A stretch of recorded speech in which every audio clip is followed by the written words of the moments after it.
y quiero que usted tenga las bases de esta doctrina y que pueda entonces cerciorarse bien qué es la predestinación, cómo actúa y bueno, cómo podemos nosotros hacer parte de ella o cómo podemos entenderla de una manera mejor. Vamos a orar, vamos a decirle al Señor que por medio de su palabra entonces Él nos hable conforme a nuestra necesidad. Padre Celestial, estamos aquí delante de tu presencia.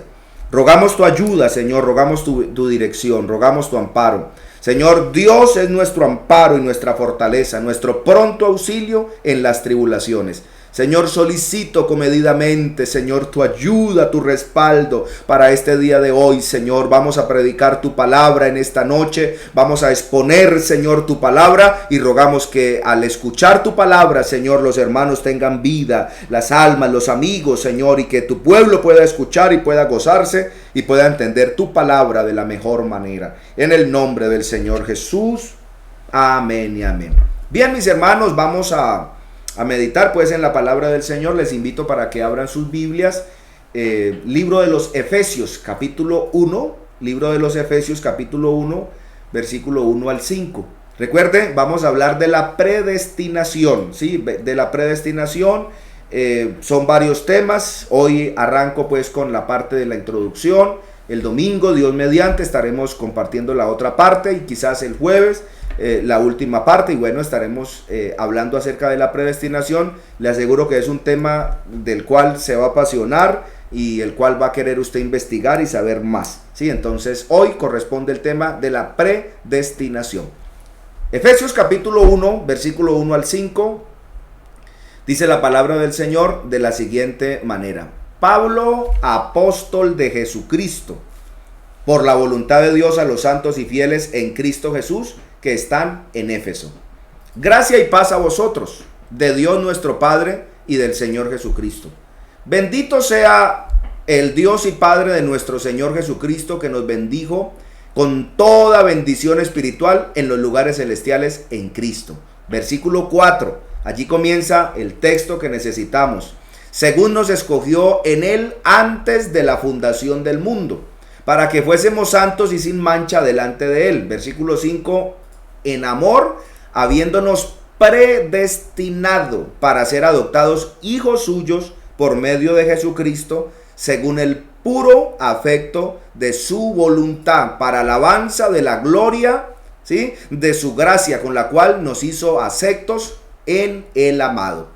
Bueno, dando un gloria a Dios, se puede sentar, puede estar cómodo, dando un gloria a Dios, usted puede escuchar pues la palabra del Señor Jesús. No olvide estar dando gloria a Dios, dando alabanzas, diciendo aleluya. No pierda, mi hermano, la costumbre, aunque no estamos reunidos en nuestro templo. Recuerde que cada casa se convirtió en un templo, en un altar encendido para Dios. La predestinación. Vamos entonces a compartir este tema con la ayuda del Señor y vamos pues a hablar lo que el Señor Jesús entonces ha colocado en nuestro corazón que hable en esta noche. Bueno, yo creo que en cualquier tema que uno toque hay que hacer un preámbulo para ubicar las cosas en su perspectiva correcta.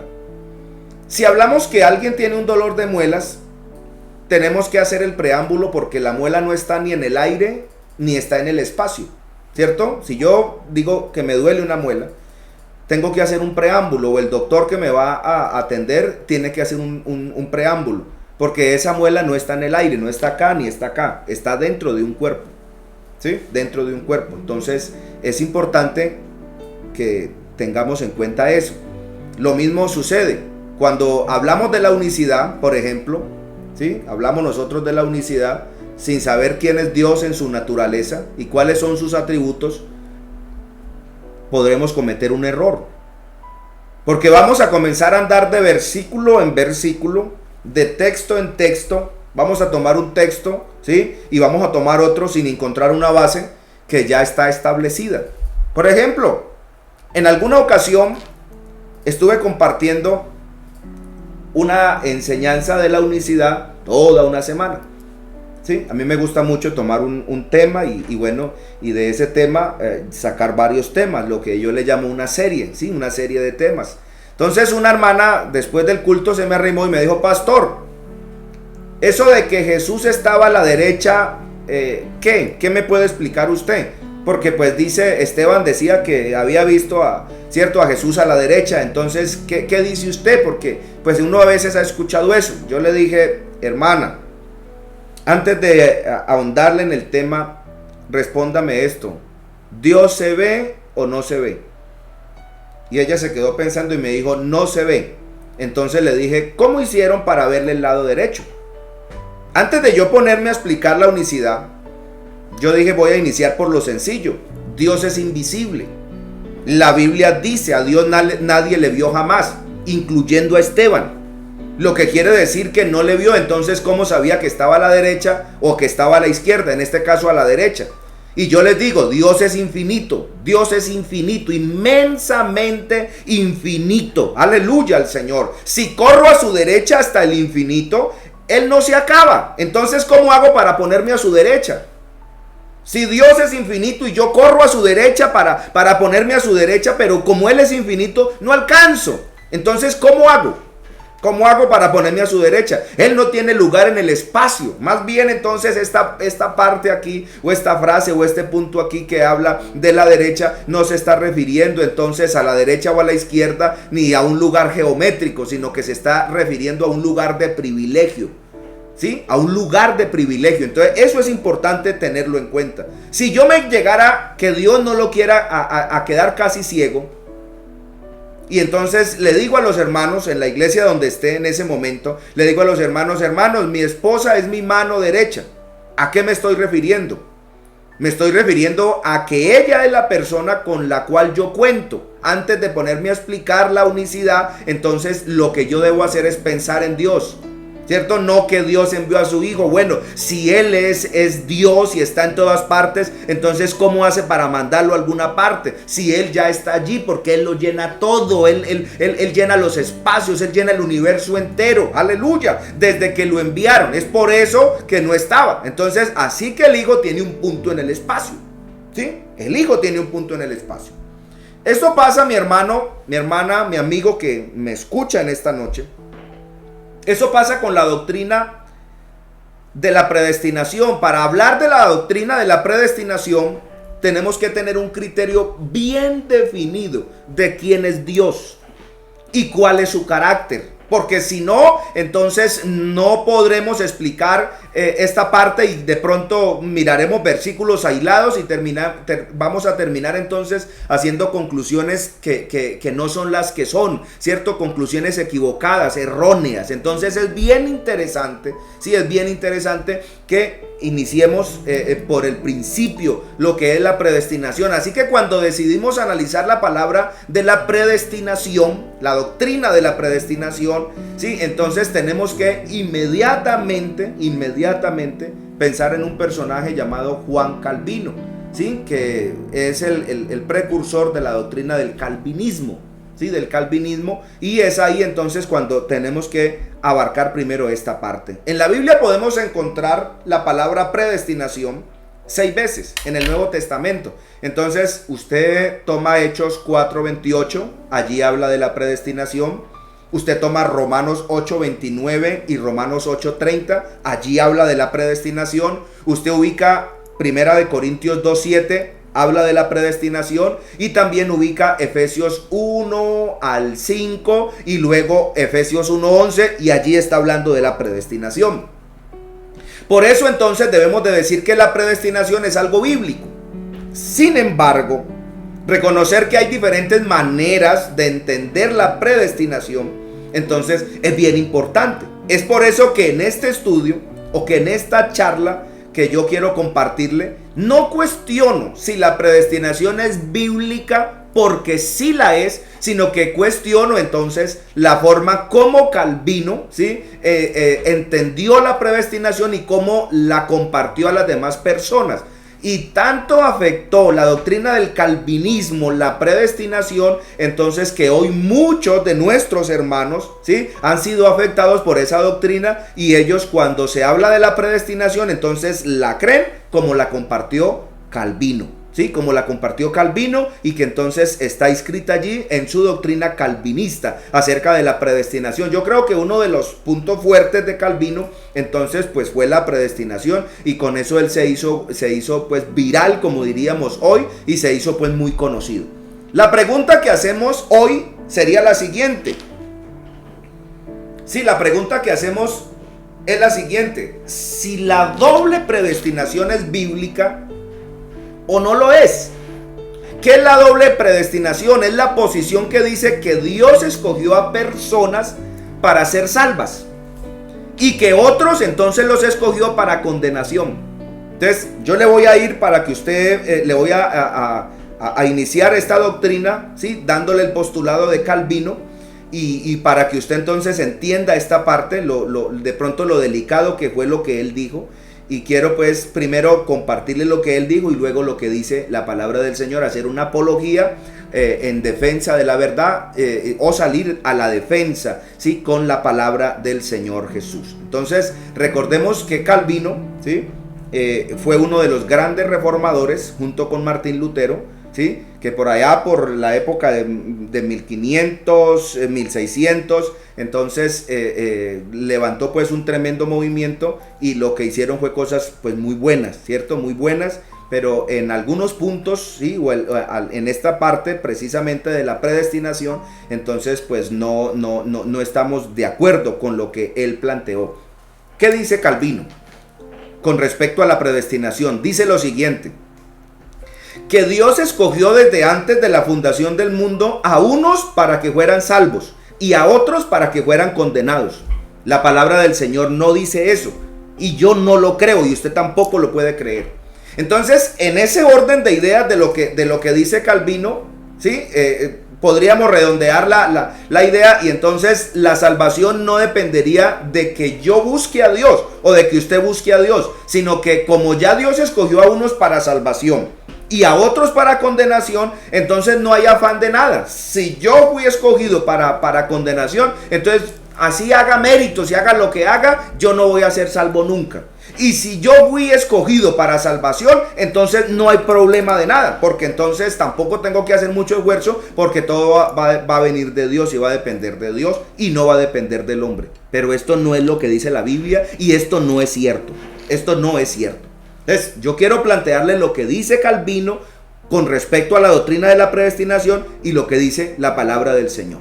Entonces, la salvación depende, mire lo que él dice: la salvación depende única y exclusivamente de la elección divina, desde antes de la fundación del mundo. La idea de doble predestinación viene del hecho de que si unos fueron predestinados para ser salvos, por lógica, entonces podemos decir que otros fueron predestinados para ser condenados. Esto tiene graves consecuencias teológicas, ¿sí? Tiene profundas consecuencias teológicas, y entonces podríamos decir que sería un error teológico. Por lo tanto, es importante reconocer la diferencia entre la predestinación y la doctrina de la doble predestinación. La predestinación es bíblica, sí, es bíblica, porque yo le dije en qué citas la podemos encontrar. Está en el libro de los Hechos, está en el libro de Primera de Corintios, está en el libro de Romanos y está en el libro de los Efesios. Bíblicamente hay bases y nos podemos apoyar allí, sí, lo que es la doctrina de la predestinación. Pero cuando hablamos de la doctrina de la doble predestinación, ¿sí? Entonces ahí es donde nosotros tenemos que decir que esa doctrina ya tiene un tinte calvinista que se desarrolló hace 400 años, y de esta manera podemos dar una definición de ambos conceptos. Entonces, predestinación. Alguien diría: pastor, ¿y qué es la predestinación? Para comenzar nosotros como a inmiscuirnos en el tema y a comenzar a entender. Entonces, predestinación es la posición teológica que dice que Dios escoge persona para salvación de acuerdo a su soberanía, lo cual es bíblico. Doble predestinación es la posición teológica que Dios ha escogido a todas las personas que han de ser salvas, lo que nos lleva a que todos los demás no han sido escogidos para salvación.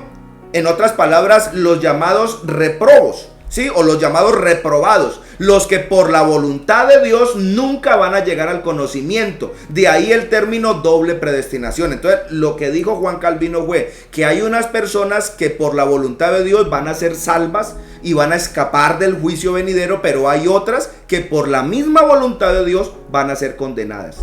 Y esto no es bíblico. Esto no es bíblico.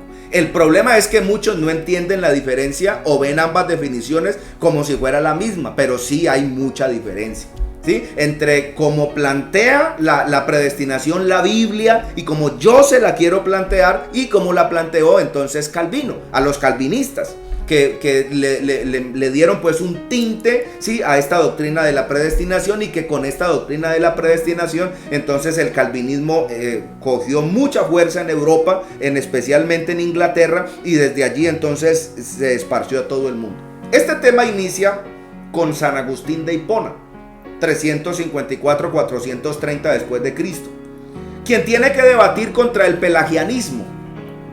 ¿Sí? Pelagianismo fue una doctrina fundada por Pelagio. ¿Quién fue Pelagio? Pelagio fue un hereje que rechazaba la idea del pecado original. Es decir, él decía que el pecado de Adán y Eva, Pelagio decía que el pecado de Adán y Eva no afectaba nuestras vidas y que cada persona era responsable de sus propias acciones. Que podemos ser salvos con ser buenas personas, rechazando de esa manera lo dicho por Pablo en el libro de los Romanos capítulo 5 y el versículo 12, que dice: por tanto, como el pecado entró en el mundo por un hombre, y por el pecado la muerte, así la muerte pasó a todos los hombres, por cuanto todos pecaron y están destituidos de la gloria de Dios. Eso es lo que nos dice la palabra del Señor. Agustín explica no solamente que no podemos ser salvos por ser buenas personas, sino que no hay nada que podamos hacer en lo absoluto para hacer méritos, ¿sí?, o ser meritorios de dicha salvación. Eso es lo que dice la palabra del Señor en Efesios capítulo 2 y el versículo 8. Ciertamente la gracia de Dios los ha salvado por medio de la fe. Esto no ha sido de ustedes, sino que es un don de Dios. Es decir, la salvación es un regalo y no podemos comprarlo o hacer nada al respecto para ganar dicha salvación. La obra ya la hizo Cristo en la cruz, solo debemos aceptarla y creer en el Evangelio y confesar a Jesucristo como único y suficiente Salvador. En este punto estamos claros. No hay nada que el hombre pueda hacer, ¿cierto que sí?, para hacerse merecedor de esa salvación. En otras palabras, pudiera vender toda su fortuna, pudiera vender todas sus propiedades, entregar todo su dinero, y con ningún dinero entonces sería suficiente para comprar la salvación, o para decir: yo me voy a hacer a la salvación por cuenta mía, yo no quiero que Dios me regale nada, no, yo le voy a comprar la salvación. No hay precio, porque no sería nada, es suficiente. Entonces decimos que la salvación es un don inmerecido, es un regalo de Dios para el hombre, y que el hombre tiene la oportunidad, o ya sea de aceptar ese regalo o de rechazar ese regalo. Eso es lo que plantea la palabra del Señor. Pero lo que plantea Juan Calvino en la doctrina calvinista de la predestinación, entonces dice que Dios desde antes de la fundación del mundo escogió a estos para salvación y a estos para condenación. Y que aunque estos hagan buenas obras y se porten bien y hagan todo, no van a ser salvos porque fueron escogidos desde el principio para condenación. Pero que por el contrario, estos fueron escogidos para salvación. Entonces, que no importa lo que hagan estos ni estos, ya Dios escogió porque Dios es soberano. Entonces, en otras palabras, está hablando no del Dios que nosotros adoramos y del Dios a quien nosotros glorificamos. Porque el Dios a quien nosotros adoramos es un Dios justo, es un Dios justiciero, que ama la justicia y que paga a cada uno conforme sea su obra, sí, conforme sea su obra. Entonces, esta no es la doctrina que presenta la palabra del Señor. La doctrina de Calvino, sí, que afectó la predestinación según la doctrina calvinista, no es la que presenta la palabra del Señor. Escuche esto. Pero al llegar la reforma cristiana en la Edad Media, sí, porque recuerde que hubo una reforma después de que las situaciones se salieron de control y sucedieron muchas cosas. Entonces dice que Martín Lutero, sí, en Alemania, en la ausencia de uno de los grandes cardenales y del Papa, entonces él lo que hizo fue que clavó 95 tesis. y las colocó allá en ese lugar visible, ¿cierto? Donde pudieran verla todas y donde pudiera tener un impacto muchas personas de mucho dinero y prestantes en la sociedad europea y en especial en la alemana estaban apoyando a Martín Lutero. Entonces él lo que hace es que hace que estalle la reforma, ¿sí? Ellos le colocan la reforma cristiana porque ellos querían reformar muchas cosas, y en medio de esa reforma cristiana, entonces al llegar la reforma cristiana en la Edad Media, tanto Martín Lutero como Juan Calvino llegan a decir que la dependencia del hombre hacia Dios respecto de la salvación es tan grande, escuchen bien, que Dios es el mismo, es el único que pone en nosotros el deseo mismo de buscarlo. En otras palabras, se llega a lo que se llama la depravación total, es decir, el ser humano está caído, el ser humano está depravado, y la única forma de ser salvo es que Dios mismo de manera soberana intervenga directamente en nosotros para que podamos o pudiéramos ser salvos, eliminando así la posibilidad de decisión del ser humano. O sea que, en otras palabras, nosotros no tendríamos como la decisión o el libre albedrío de nosotros entrar y decir yo quiero ser salvo o yo quiero rechazar la salvación, porque ya todo estaba escrito. En otras palabras, a cada ser humano, según decía Juan Calvino, a cada ser humano le escribieron un libreto y tiene que cumplir ese libreto en su vida, y es el libreto que Dios le escogió. O sea que con el planteamiento de él, nosotros los seres humanos no tendríamos el libre albedrío.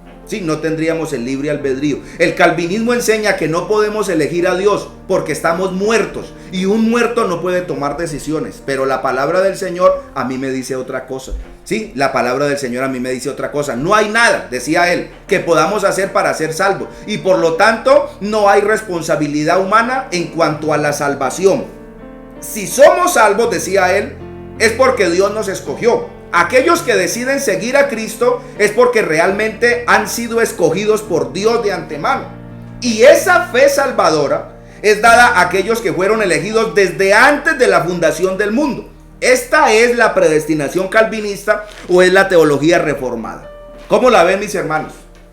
Y es ahí entonces cuando nosotros tenemos que entrar, ¿sí? Es ahí cuando nosotros tenemos que entrar a hacer defensa de la verdad. Sí, para defender esta posición se explica que así como Dios escoge a Israel, yo quiero que usted esté muy pendiente y no se me vaya a despistar, porque esta doctrina es muy interesante, pero hay que estar allí con el hilo para poder, para poder entenderla, porque yo sé que es de bendición. Entonces les digo lo siguiente: así como Dios escoge a Israel en el Antiguo Testamento, así también escoge a su iglesia en el Nuevo Testamento. Eso nos lleva a que la expiación es limitada, según lo dice él. Es decir, que Cristo, decía este varón, que Cristo no murió por todos los seres humanos, porque si así fuera, entonces todos deberían de ser salvos, ya que Dios es todopoderoso. Pero Cristo muere solamente por aquellos que han de ser salvos, ¿sí? Es decir, Cristo solo muere por la iglesia, según lo plantea él, y esto no es así. Muchos calvinistas argumentan entonces acerca de esa doble predestinación, y dicen una cosa y dicen la otra, pero no es así. Dios en su soberanía decide crear al ser humano. Dios escoge soberanamente a algunos hombres para ser salvos. No hay manera de ser salvos si no es por la elección soberana de Dios. Por lo tanto, Dios ha decidido al final de cada ser humano que ha de existir. Por lo tanto, Dios ha determinado personas para su perdición eterna. Eso era lo que él planteaba.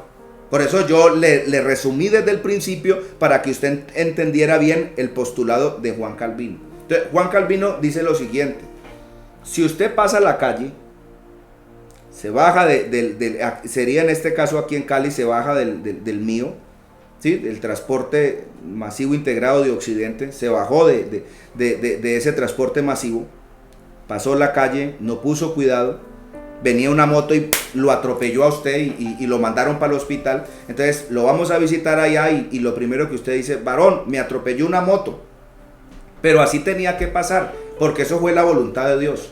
No, la voluntad de Dios no es que usted lo atropelle una moto. No crea eso. Y eso era lo que decía Calvino. Entonces Calvino decía: si esa hoja de los árboles se mueve, es por la voluntad de Dios. Si a usted lo atropella un carro, es por la voluntad de Dios. Y todo entonces en otras palabras, le tiraba todas las decisiones y todo lo que pasaba a la voluntad de Dios. Porque él decía, la voluntad de Dios es inexorable. Y si usted estudia la palabra inexorable, entonces va a mirar que no tiene reproche, pero que tampoco tiene discusión. Y no estamos hablando que Dios es así. Pero todo esto suena muy duro. Así como la bendición de la alianza aparta a la nación de Israel de los demás pueblos, así la elección de Dios distingue y diferencia entre ellos, predestinados a unos para salvación y a otros para condenación eterna. Esto lo acabo de leer del comentario de la epístola a los Romanos por Juan Calvino, libro de desafío, página 162. La famosa confesión de Worcester fue un documento redactado en 1643. Mire desde a dónde data este documento. 1643. En el Parlamento de Inglaterra. Este es un documento con fines políticos, no teológicos, aprobado en el Parlamento de mayoría presbiteriana durante la lucha de poderes entre los presbiterianos y los anglicanos, por allá por el año 1643, por ser la iglesia oficial de Inglaterra. Al redactar dicho documento político, incluyen las doctrinas calvinistas de la predestinación. A continuación, algunos de esos puntos relacionados con el tema. Entonces, lo que yo le estoy diciendo a usted fue que el Parlamento de Inglaterra, el Parlamento inglés, en el año 1643, aprobó la doctrina calvinista con referencia a la predestinación. Por eso es que esta doctrina se hizo tan famosa y entonces permeó a la mayoría de las iglesias y a la mayoría de los cristianos. Por eso es mi deber, para que cuando usted escuche la doctrina de la predestinación, usted pueda entonces entenderla y pueda explicarla, pero de la manera bíblica. Por el decreto de Dios y para manifestación de su gloria, algunos hombres y algunos ángeles son predestinados para vida eterna y otros preordenados para muerte eterna. Nadie será redimido por Cristo, eficazmente llamado, justificado, adoptado o santificado y salvado, excepto solo los elegidos. Al resto de la humanidad Dios ha querido pasar por alto, según el consejo inescrutable de su propia voluntad. Las personas no elegidas, aunque son llamadas por el ministerio de la palabra y tengan algunas de las manifestaciones del Espíritu, nunca acuden verdaderamente a Cristo y por lo tanto no pueden ser salvos. Porque como ellos fueron escogidos desde el principio para condenación, entonces así hagan los méritos que hagan, ellos no van a ser salvos porque ellos fueron escogidos para condenación.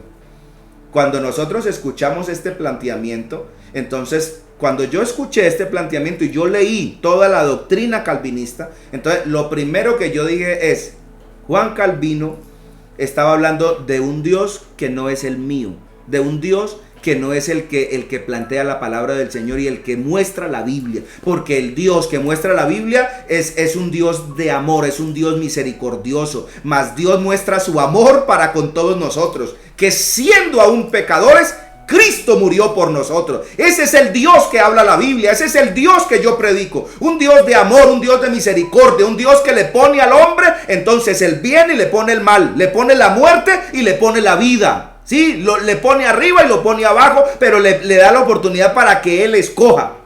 De esta manera queda claro que el calvinismo cree que la condenación eterna de muchos seres humanos sucede por el resultado de una decisión de Dios. O sea que el que se pierde no se pierde porque él se quiso perder, sino porque Dios lo tenía predestinado para que él se perdiera. ¿Sí? O sea, una decisión exclusivamente de Dios. O sea que nadie de los hombres, ellos se pierden porque ellos se quieran perder, sino porque estuvieron predestinados desde antes de la fundación del mundo para que ellos fueran perdidos o fueran condenados, y no del hombre. O sea que no dependería esa decisión de Dios, del hombre, sino de Dios. Eso lo aclaro porque la Biblia constantemente entonces dice que la condenación del ser humano sucede porque sus obras eran malas. Mire, mientras que él dice que Dios escogió a unos para condenación y a otros para salvación, y que no hay nada que el hombre pueda hacer porque ya todo lo ha hecho Dios y Dios decidió, y entonces, en otras palabras, nosotros somos unos títeres y Él nos aclaró un libreto y nosotros tenemos que cumplir ese libreto, pero no es así, porque la palabra del Señor dice constantemente lo contrario. ¿Qué dice la palabra del Señor? Bueno, aquí entonces téngase duro porque aquí comienzo a hacer defensa de la verdad y comienzo a hacer apología a la doctrina de la predestinación según lo que dice la palabra del Señor. Le leo lo que dice la palabra del Señor en Juan 3:18. Sucede que dice la Biblia que la condenación del ser humano ocurre porque las obras del ser humano, en otras palabras, las obras del hombre eran malas. Nunca dice que es por la decisión directa de Dios. Un ejemplo de eso lo vemos en Juan 3:18. ¿Qué dice Juan 3:18? Y esta es la condenación. La luz vino al mundo, pero los hombres amaron más las tinieblas que la luz. Por eso sus obras son malas. Por otro lado, cuando dice que el ser humano está completamente muerto y que un muerto no puede elegir o buscar a Dios, tenemos los siguientes versículos. Por causa, dice Isaías capítulo 55, versículos 5 al 7, dice: por causa del Señor tu Dios, el Santo de Israel que te ha honrado, he aquí, llamarás a gente que no conociste, y gente que no te conocieron correrán a ti. Buscad al Señor mientras pueda ser hallado, llamadle en tanto que está cercano. Deje el impío su camino y el hombre inicuo sus pensamientos, y vuelva hacia Jehová, el cual es amplio en perdonar. O sea que no es cierto que unos fueron escogidos para salvación y otros fueron escogidos para condenación. La salvación está puesta a los hombres.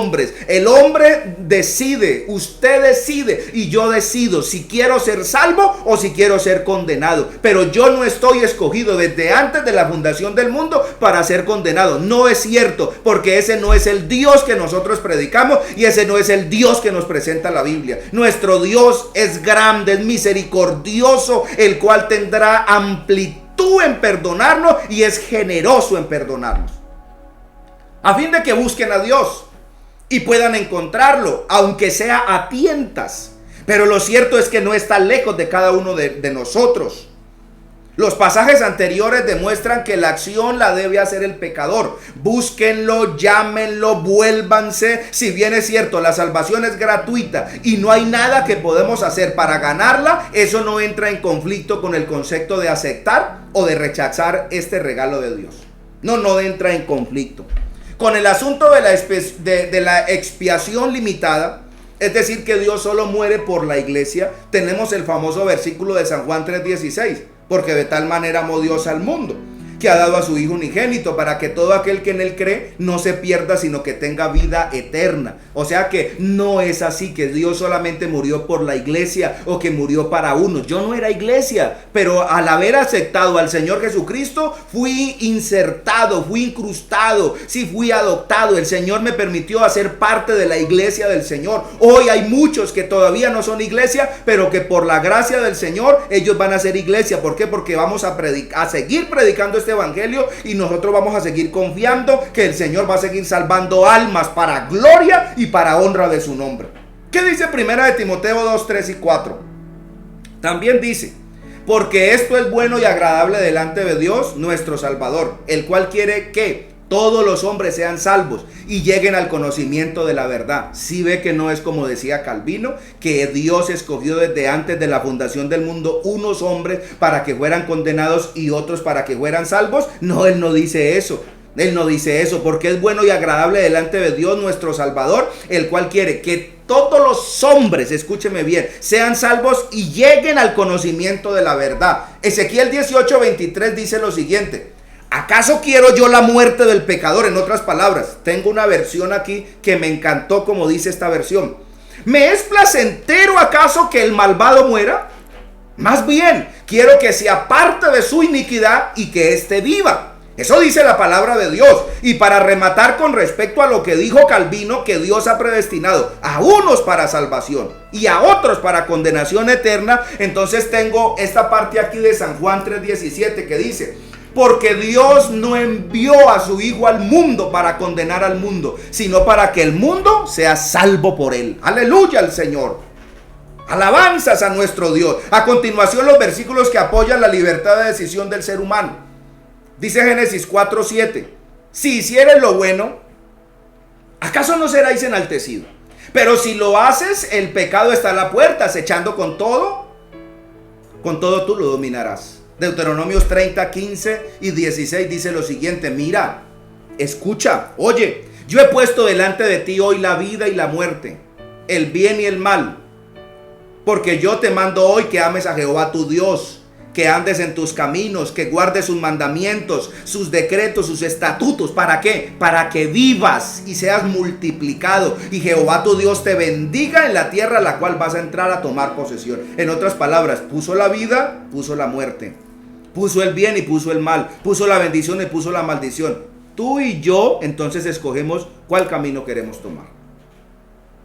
Deuteronomios 30:19 dice lo siguiente: a los cielos y a la tierra pongo por testigo hoy contra vosotros, de que os he puesto delante la vida y la muerte, la bendición y la maldición. Escoge pues la vida para que vivas tú y tu descendencia.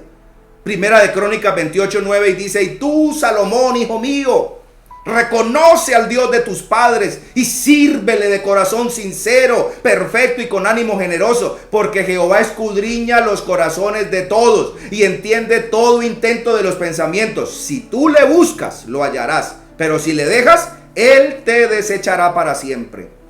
Una propuesta balanceada.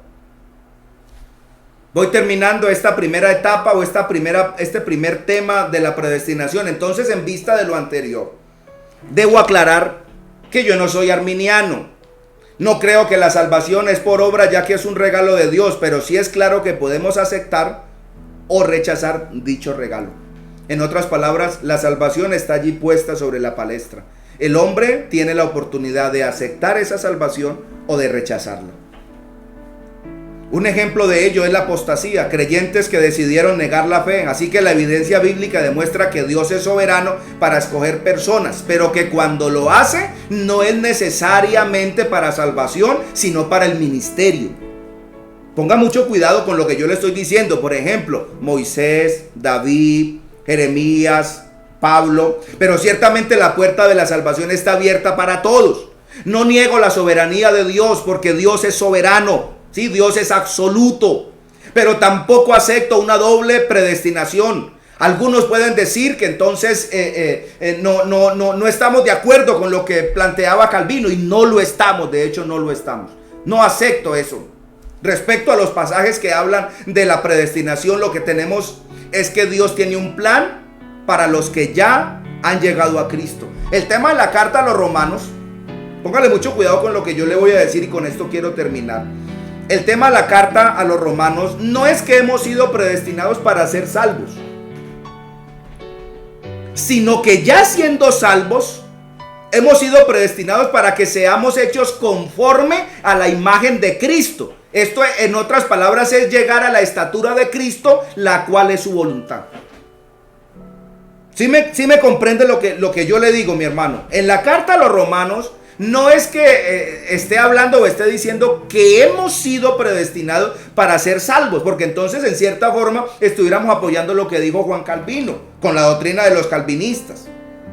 Sí, que él dijo que desde el principio se escogieron a unos para que fueran salvos y a otros para que fueran condenados. Entonces recuerde que Romanos habla acerca de que él escogió, ¿cierto? De la predestinación. Entonces el tema de la carta de los romanos no es que hayamos sido predestinados para ser salvos, sino más bien entendamos que ya siendo salvos hemos sido predestinados para que seamos hechos conforme a la imagen de Cristo. Esto es llegar a la estatura, a la medida de Cristo, la cual es su voluntad.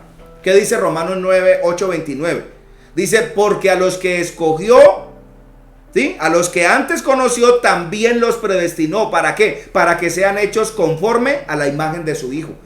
Nosotros tenemos que llegar a la estatura, a la imagen de Cristo. A ese punto tenemos nosotros que llegar. Por eso dice Romanos 8:29. Porque a los que antes conoció, también los predestinó para que sean hechos conforme a la imagen de su Hijo. El pasaje de Efesios no dice que fuimos escogidos para salvación, sino para que aquellos que ya somos salvos seamos santos, intachables, los cuales es la voluntad de Dios para todo el ser humano, y nos ha predestinado para ser adoptados como sus hijos. Entonces, lo que está diciendo Pablo a los Efesios y lo que dice Pablo a los romanos, entonces concuerda mucho, ¿sí? Que concuerda mucho con lo que yo les estoy compartiendo. ¿Qué dice Efesios 1, 4 y 5 en el texto que nosotros leímos al inicio de esta charla o de esta conferencia de la predestinación? En él, Dios nos escogió antes de la fundación del mundo para que en su presencia seamos santos e intachables. Por amor nos predestinó para que por medio de Jesucristo fuéramos adoptados como hijos suyos, según el beneplácito de su voluntad. Quiero hacer un comentario adicional. Y quiero hacérselo con todo cariño. Como nota adicional, uno de los pasajes usados para apoyar la predestinación es Hechos 2:47, el cual dice: y el Señor añadía cada día a la iglesia los que habían de ser salvos. Sin embargo, debemos notar que la Reina Valera, cuando le hablo de la Reina Valera, es la versión que todos nosotros utilizamos, la versión que yo utilizo y la versión que usted utiliza, la Reina Valera, ¿sí? Entonces, quiero anotar que la Reina Valera fue traducida cuando el calvinismo era la norma aceptada. Recuerde que en 1643 el Parlamento de Inglaterra entonces adoptó la doctrina del calvinismo como oficial del imperio, ¿sí? Entonces, cuando la Reina Valera fue traducida, el calvinismo era la norma aceptada. Por eso hay muchas cosas inmersas. Hoy en día otras versiones más actuales han corregido el versículo. ¿Cuál versículo? De Hechos 2:47, que decía: y el Señor añadía cada día a la iglesia a los que han de ser salvos. Pero hoy yo ya le puedo compartir otras versiones más actuales. Se han corregido este versículo y viene una traducción más fidedigna al texto griego. Por ejemplo, escuche bien, la Biblia de las Américas dice lo siguiente: y el Señor añadía cada día al número de ellos los que iban siendo salvos. La Biblia de Jerusalén, que es bastante literal, dice: por lo demás el Señor agregaba al grupo a los que cada día se iban salvando. Nueva traducción viviente: y cada día el Señor agregaba a esa comunidad cristiana los que iban siendo salvos. Y la Reina Valera 2009 entonces dice: y el Señor añadía cada día a la iglesia los que iban siendo salvos. Por supuesto que no estoy esperando solucionar con este artículo o con esta charla, ¿cierto?, un problema que lleva más de 500 años de debates teológicos con respecto a la doctrina de la predestinación. Pero entonces espero que por medio de la palabra del Señor nosotros podamos entender bien esta parte y podamos ir sentando unas bases. Bien, mis hermanos, yo creo que hasta aquí esta parte, esta primera etapa de la predestinación, de la doctrina de la predestinación. Dios mediante, el domingo seguimos con la segunda parte y es muy interesante. Esto es bueno.